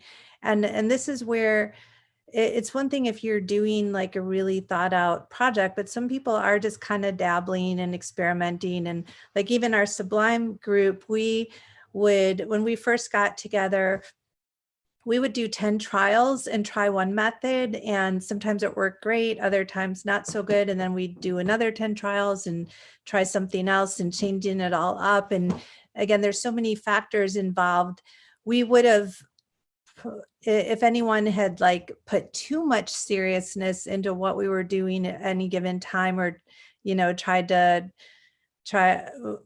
I guess what I'm saying is, like, we wouldn't have written that stuff up because it was just so experimental in the nature of that word. So there is some of that going on too. And, I wouldn't expect that someone to just like go and broadcast those results. But I think that if somebody is publicly saying what their stats are that are positive, then they do have a responsibility to say when their results aren't aren't positive, as opposed to just someone who's just kind of trying out different things on their own. Right. Especially people that are bringing people into groups and things like that. Right. That's the Yeah. thing. Yeah. Exactly. And whether those people are investing their money or their time, that they have a right to know that, for sure. Thanks. Thanks for that, Brett. Matt, you've had your hand up for a while. Would you like to ask your question? Love to ask. I was interested. I missed the first hour of this conversation, so this may have already been answered. But I was interested in linguistics of it. Is there more accuracy, or has there been recorded more accuracy with ARV in different languages? And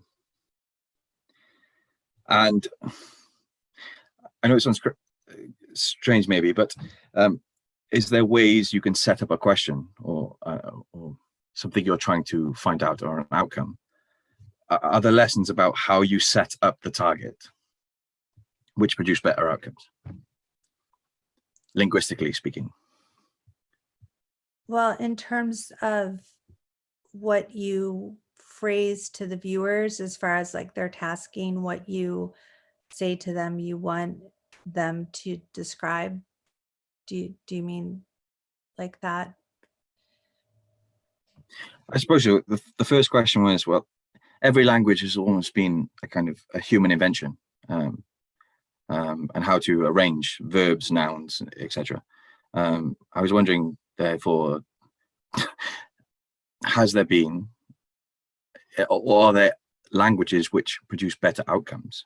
Like if you were to maybe take a more ancient language, does that produce better outcomes, or has all the kind of information that's going to the conversation been based on what's coming out with English or a more modern language? Because I suppose different languages use linguistics differently. Like, for example, in Chinese, for example, which is character based, it's more, the way you would ask a question is different to the way it would be based in a more Latin based language. I was just wondering, therefore, sometimes I think that when we set something up as a question linguistically, it depends on the language that we are using, how it's interpreted. And I was wondering if there's been any research on this. Well, If that the makes thing, any sense. yeah, it does.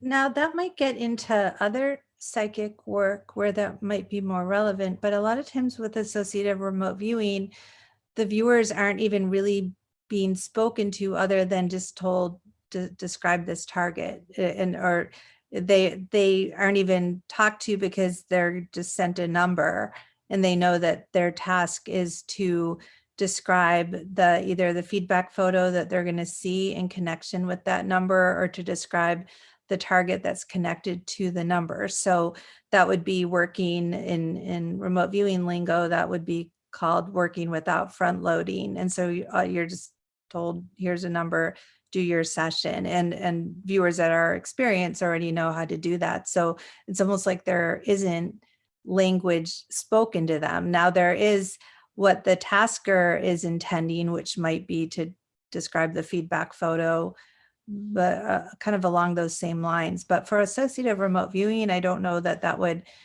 make such a difference. There are definitely remote viewers. We know there's remote viewers in Germany, there's remote viewers in Brazil, some in Mexico, they're scattered, Ireland, the UK, Canada, so other countries, but there's so many factors involved. So to be able to isolate it down to say that one language, that might be kind of like saying, do German remote viewers do better than American remote viewers? There just isn't really enough data to say that. There's a lot of really great viewers in the UK. There's a lot of great viewers in Canada and America. So I would say that's a really interesting question, but I'm sure that there hasn't been any exploration into what you're asking about at this point. John? I'd like to comment on that. Yeah, I think that's a fascinating topic, and I agree there's no international research about different languages. I've tried using different language people in lottery attempts in a way, like if a German-speaking person wins and stuff like that, without any particular results. I'm losing my thought here. Maybe it'll come back. Okay. I got it. Okay, so it also raises the question of wording. Some people like real simple wording in a task in whatever language it's in, and some people like more complex, like Don Walker, who was involved, who came up with the idea actually of unitary ARV, as far as I know. We worked together and came up with that idea. He liked really detailed written cues, and that's in the video that I have on strict unitary ARV, some examples of those really detailed cues. Whereas Roma, who's also an excellent viewer, didn't really care that much about the wording. And if you look at some of Ed Dame's tasks, not that I'm recommending you look at them, but like New York City was one of his cues one time. What's with that? So I think but I think the subject you raised is an important one. Like Chinese also has a very different number system. So the question is, would they be better at getting numbers, which hasn't been looked into by us English speakers anyway. We don't know what's happening in China, but there may be a lot of activity there, and in Japan too.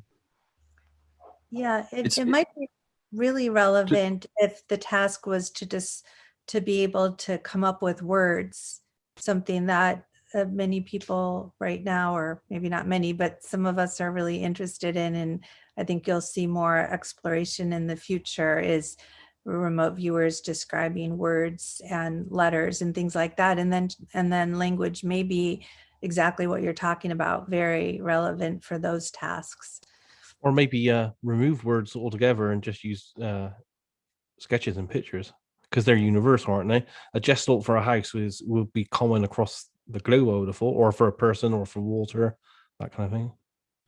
Yeah, Maybe yeah, but in that sense, how would you, for example, describe war? Your sketch might be different to someone else. Well, you would pick targets that would be very simple gestalt targets for your binary. So one binary target would be a mountain, one binary target would be a person. So you know that you would only have very simple gestalts that the viewer would ever have to draw on it. I understand that, but let's say you were doing a future target. Like, I've seen ARV sessions when, for example, the question is, will there be an upcoming future war, for example? And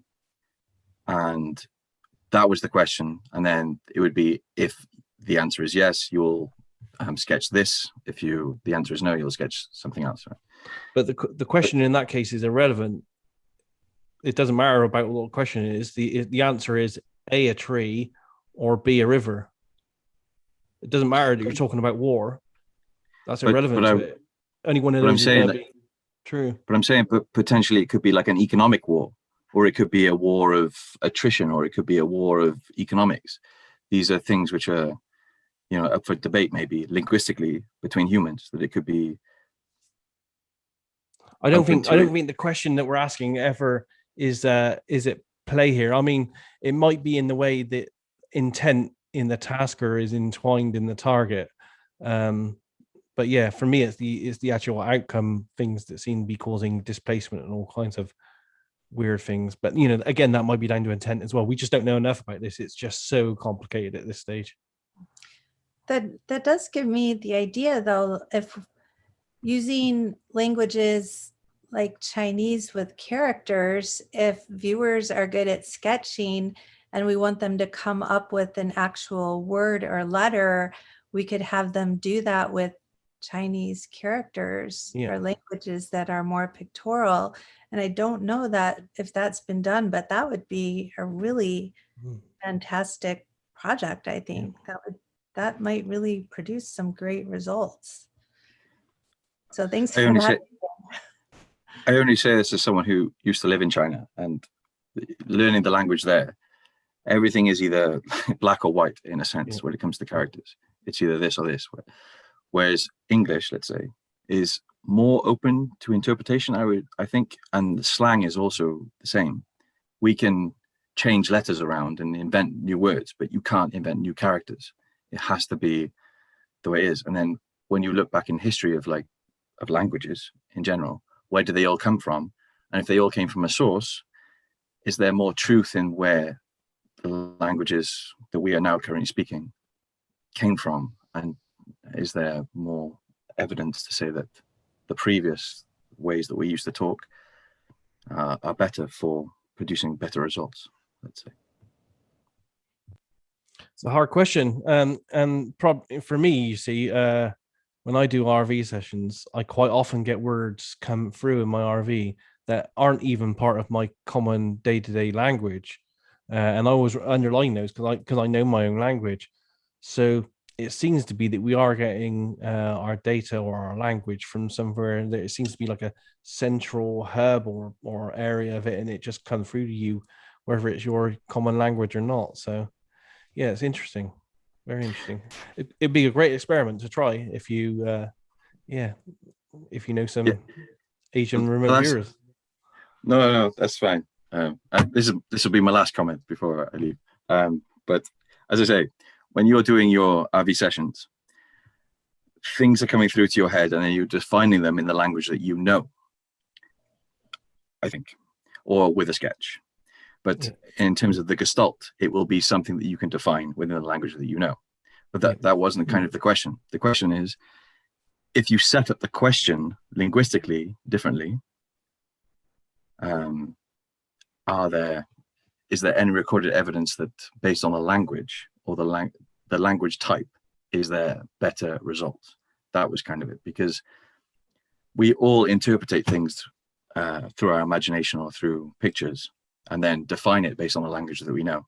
But it's the question how you set it up is the thing that I was more interested in. But I think there is. I just don't think it's definitive. For example, Ed Dame, I find the way Ed Dame sets his majority of his targets particularly good. But I think it's only good because what it does is it sets out accurately the intent of the person setting the task. Because essentially what we're doing in remote viewing is we're sending a remote viewer out to look at something, but we're then assessing the accuracy of that remote viewer on what the tasker set as the task. And if he hasn't wrote it down plain enough on what the actual task was, how do you know how to assess the accuracy? So yeah, I find that the more accurate you get the person setting the task to write it down on a sheet of paper, what they're expecting back from the remote viewer, then you know exactly what you're marking the accuracy of that data against. But you know, everyone's doing this in a different way. Sorry, I lied. One more, Daz. Have you ever done, how many targets have you done, like when a tasker has been asking you a question in Spanish? Have you ever done it in a different language? And does it change anything? Probably none. I don't think, not that I remember. Wow. Okay, that's interesting. Yeah, that would be interesting. Although again, keep in mind that a lot of times there's no verbal question except here's a target number. Yeah. So I guess that, Matt, would be my question to you, since so many remote viewers are only working with target numbers. How then would language make a difference? Would it just, or do you just mean by what I'd call like the undisclosed tasking setup of it? Because it's not like there's an actual question being posed to the viewers. If I wanted to propose a question that I wanted to know an answer of, like maybe a future event with ARV, that I could, for example, set this question and ask a friend to put 2 targets in an envelope. Or my question is, if I word the question correctly when I'm setting up the target specifically, that I don't know what the targets are. But if I'm trying to find something out using ARV, then I have a question in my head, and then I wouldn't know therefore what the targets are. It wouldn't therefore be front loaded. It'd be an interesting experiment, maybe to get the same task targeted by 2 different viewers, and so it would be the same target maybe, or very similar targets, languages, but in 2 different languages, to see if the viewer was less accurate on a language that wasn't in their native language. Or for example, it would be really interesting to see like a lot of targets done with people who speak different languages? Because I personally don't think it matters, because, you know, there have been many examples as well, and I've been involved in quite a few, where I've actually done remote viewings on targets that don't even exist until 2 months after I've done the remote viewing.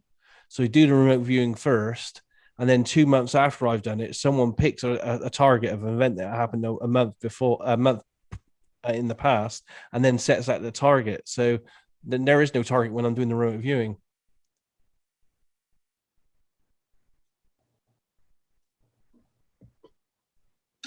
But Sasha, did you want to say something?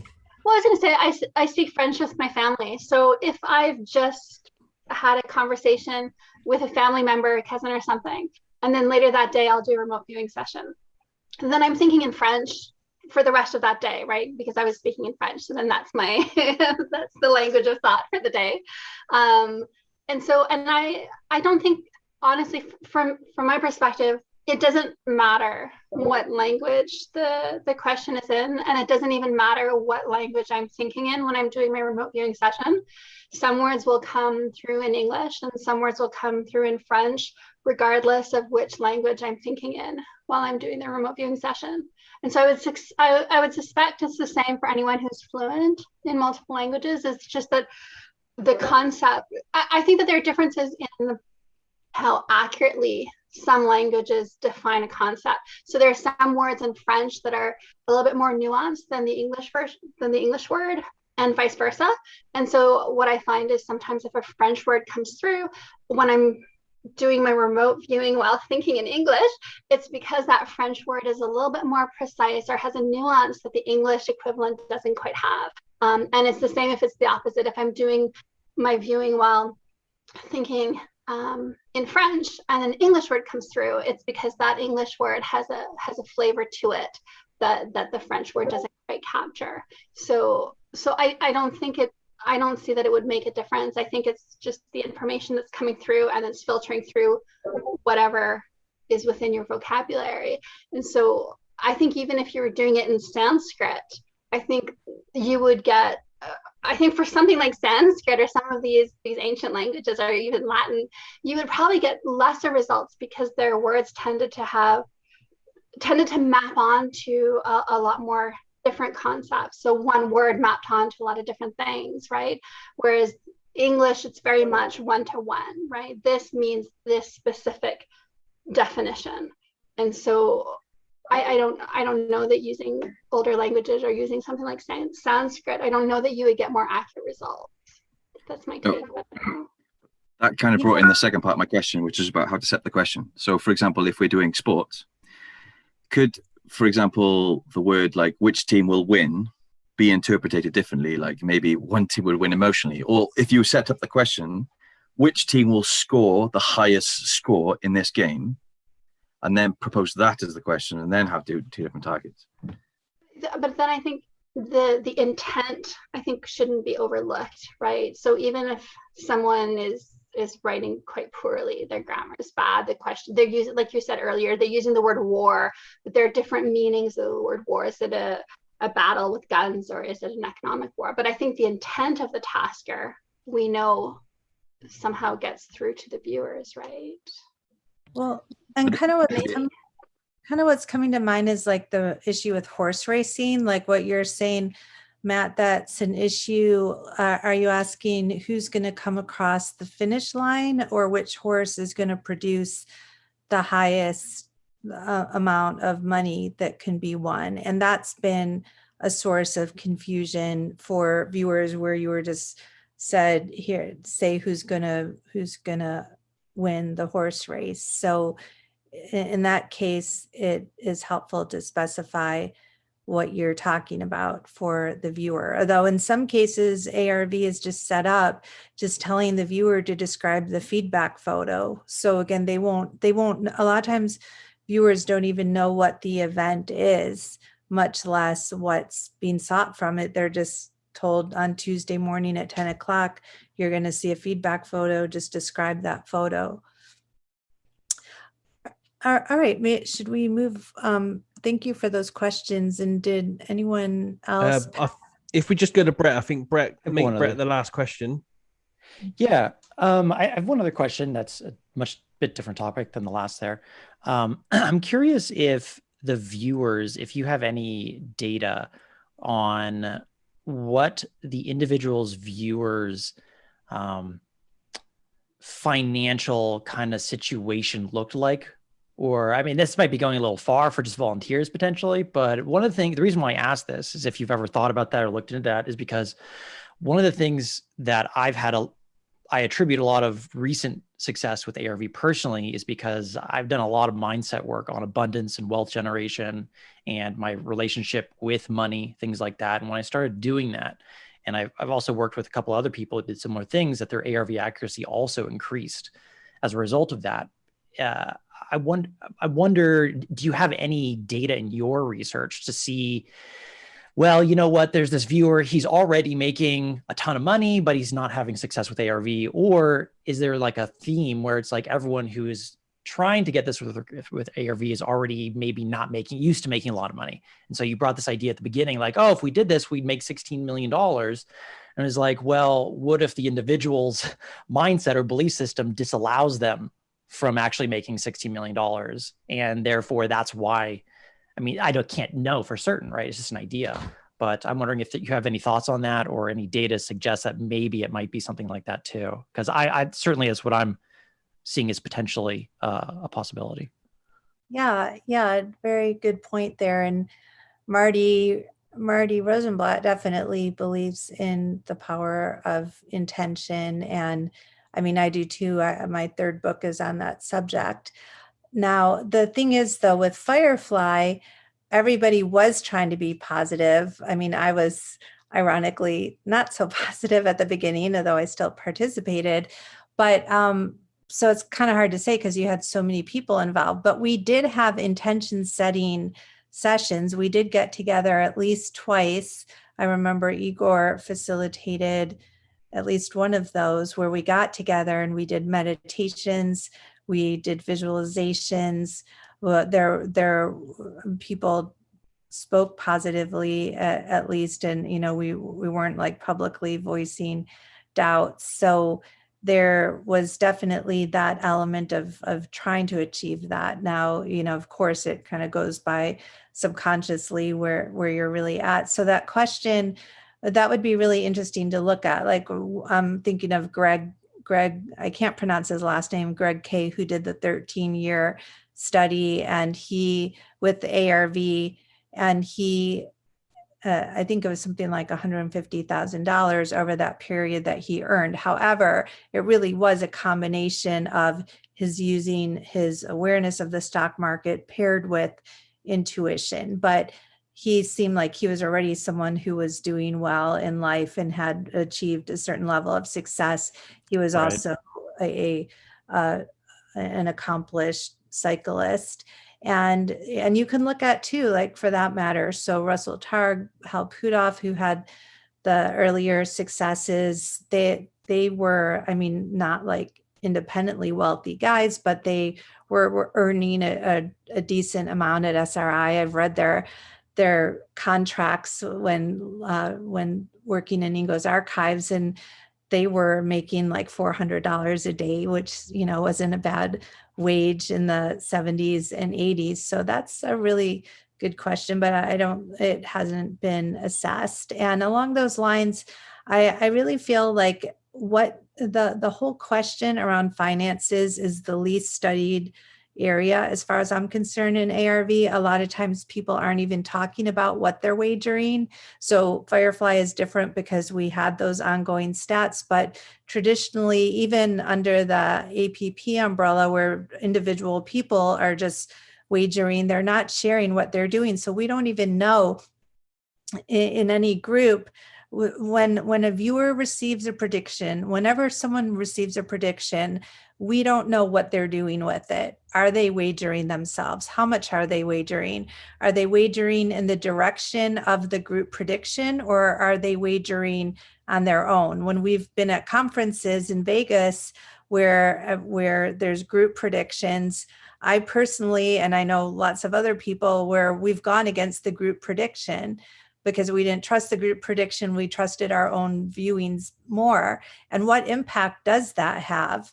So that's why I say there's so many factors. And if it really matters, I would want to know if I'm part of a group and there's a couple of people making wagers and maybe they're wagering against the prediction, how does that influence everything? And that's typically not, it's not that it's not disclosed, it's that people have such a sense that this is private that they're not talking about it, and maybe they're not required to. In one project we did where we set it up as more of a formal experiment, this was our associative remote dreaming project.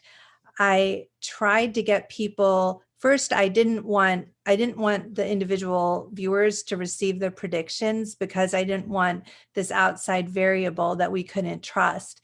But then there were a couple of people in our group where it was felt like they wanted to be able to make predictions. So we said, okay, well then we just want you to report when you may, I mean, they wanted to wager with the predictions. So I said, okay, well, I just want you to report if you are wagering so we can track this. But then it wasn't really tracked. And at that point I had stepped away from, as the researcher, when we were carrying out the trials, I wanted to be one of the viewers or dreamers. So I didn't have control over that. And so there is just this problem with tracking that information. And I really think this is something that we would learn a lot if we could explore exactly what you're talking about. Yeah, it's the kind of, I think you mentioned this before, where there's, I've seen in other groups where when an individual was only using ARV and there was no money on the line, they actually could do quite well. They get up into the 60s, maybe the low 70s, when it was just for fun, like play money. There's no skin in the game. And the moment they put some skin in the game and it was their own money that was at risk, they crashed really rather quickly down to 50%. And that's what a couple of years ago got me thinking. It's like, well, that seems like a self-sabotage thing. That doesn't seem like an ARV problem. That sounds like an individual problem. And so that's like, how do you separate an individual's self-sabotage mindset stuff from the mechanics of ARV? And could it be that there's a lot of misinterpreting why things are failing because we're unable to kind of open the hood to see what's causing the miss or the failure because it's so individualistic? I don't know. I bet that's what started that line of questioning a couple of years ago for me. So I figured I'd ask you. Yeah, and Lori Williams says, like with the example where they did well for the first 100 trials and then they found out that it was wagering was involved and then it started to tank. She had been part of a Christian faith group where they were supposed to renounce any kind of wealth or personal belongings, and she got out of that, but it was soon, it was not that long between the time when she was involved in that mindset. I think she's worked her way out of that over the years, but at the time she was still very much ingrained in that. So I think you're really onto something there, and it's really hard to separate it out when people are working as a group. It would be interesting maybe to take individuals that have had good results lately and then examine both maybe their economic status and also their belief system, and have they worked. I can say on a psychic level, because I do outside of remote viewing, I do a lot of clairvoyant readings with people, and it shows up immediately without people saying like what their background is. If they've worked with concepts like the law of attraction, intention setting, it shows up right away that there's an impact. Like I can tell when people have worked on it, and usually there is wealth coming in, and it's because that they've set those intentions. And that's another reason why I feel like I've got independent verification of like the work that you do, that there is an effect when people put these principles into action. Cool, thanks. Appreciate the answer. Debra, I think we should end it there because we kept you going for 2 hours. I just want to say on behalf of everyone, thank you for a really informative and interesting talk. I put the link to your new book in the chat for people there. Remind us again, when is for pre-order right now, isn't it? Yes, it's available for pre-order. There was a problem with the pre-order before, and it got canceled, and everyone got their money back. And now if anyone did that, you have to pre-order it again, but it should be out. I'm thinking for like available actually within the week. Excellent. And so hopefully that'll be the case. And then John and I are going to be on Coast to Coast AM on this Sunday night. So if anyone wants to tune into that. Oh, wow. Excellent. It will, the people that aren't subscribers of that, will we be able to get a link to it or something so we can listen offline? Yeah, I think that if you're not a subscriber, I think you can tune in real time, even if you're not a subscriber. Okay. And then later on, I'm not sure how that will work, but I'll try to download the recording and then make it available. Yeah, that'd be fantastic. If we can keep it semi-private between us all. Yeah. I'm nervous about it because, our book is 700 pages long and there's so many details that I just don't remember. That's why I like John to be here, because he could fill in on stuff. So I'm hoping they don't ask us real specific questions. Well, good luck with that. And again, thank you for coming along this evening. It's been really informative. I think a lot of us learn a lot today, and we know that we need to do a lot more to learn a lot more as well from all this. Yeah, thank you everyone for your great questions and participation and being here. Yeah, thank you, Deborah. And thank you everyone else for coming along. Hopefully we'll see you next week. I don't know what's going on then. We'll see what happens. But have a good week anyway, and take care, everyone. Thanks. Take care. Thank you, Deborah. Thanks, Daz. Thanks, Deborah. Yeah, take care. Thank you, Deborah. Good night.